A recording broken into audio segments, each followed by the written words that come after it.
Сегодня я расскажу вам историю о человеке, который дважды становился султаном Османской империи и который между своими правлениями 34 года своей жизни провел в заточении. Это султан Мустафа I, правнук султана Селима и Нурбану. Шахзаде Мустафа родился в 1592 году в Манисе в семье Шахзаде Мехмеда и его наложницы абхазского происхождения Халиме Султан.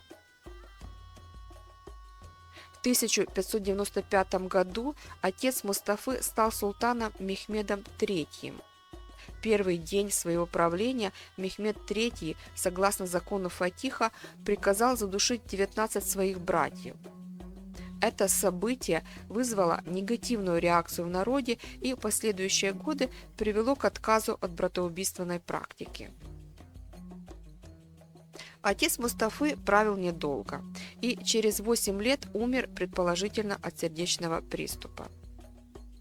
На трон взошел его старший 13-летний сын Ахмед, который принял решение сохранить жизнь младшему брату Мустафе, герою моего рассказа. У этого решения было две причины. Султан Ахмед был молод, не имел своих наследников и еще потому, что Мустафа имел явное психическое заболевание. Его мать Халиме Султан сослали в Старый дворец, а 11-летнего Мустафу заточили в небольшом павильоне, кафесе, на территории Султанского дворца, в котором Шахзаде находился в изоляции от внешнего мира под постоянным наблюдением стражи. Кафес в переводе с турецкого – это клетка. Всего на территории дворца Топкапы существует 12 кафесов. Каждый кафес имеет несколько комнат с высокими потолками и расписными стенами. В них жили в заточении Шахзаде для того, чтобы они не могли свергнуть своего брата, правящего султана. Вход в роскошную тюрьму охранялся круглосуточно, хотя Шахзаде имели некоторую свободу. Их обучали наукам, им было разрешено иметь наложниц, но они не могли жениться или иметь детей. Многие из тех, кто был заключен в кафес, испытывали психологические проблемы, причиной которых были ограничение пространства и страх быть казненным в любой день. Вот в такой клетке и оказался юный Шахзаде Мустафа. Он проведет в ней 14 лет до своего первого правления. Несмотря на безобидность Мустафы, султан Ахмед дважды отдавал приказ удушить брата, но в последний момент в обоих случаях отменял свое решение. Первый раз это произошло из-за сильных резей в желудке султана, а во второй его сильно напугала гроза, в эпицентре которой оказался дворец Топкапы. После смерти султана Ахмеда в 1617 году Османский двор разделился на две части. Одна фракция хотела видеть на троне взрослого Шахзаде Мустафу, несмотря на его психическое состояние, а другая фракция видела на троне Османа, 13-летнего сына покойного султана Ахмеда. Ходили слухи, что возведение на трон умственно отсталого Мустафы поддерживала Кюсем Султан, фаворитка султана Ахмеда. Она боялась Шахзаде Османа, так как была уверена, что он казнит всех своих братьев, ее сыновей. Первая фракция победила, и новым султаном стал Мустафа. Это был первый случай в Османской империи, когда султанат вместо сына получил брат покойного султана. При дворе была надежда, что регулярные социальные контакты позволят улучшить психическое здоровье Мустафы, но его состояние осталось прежним. Новый султан был эксцентричен. Он любил бросать золотые монеты птицам и рыбам, мог выйти в море без капитана, посреди совета дивана срывал с голов визирей чалмы и дергал их за бороды.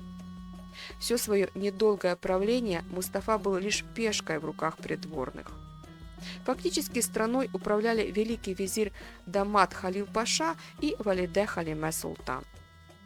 Через 3 месяца другая придворная фракция свергла Мустафу и возвела на трон его племянника Османа. Мустафа снова оказался в клетке.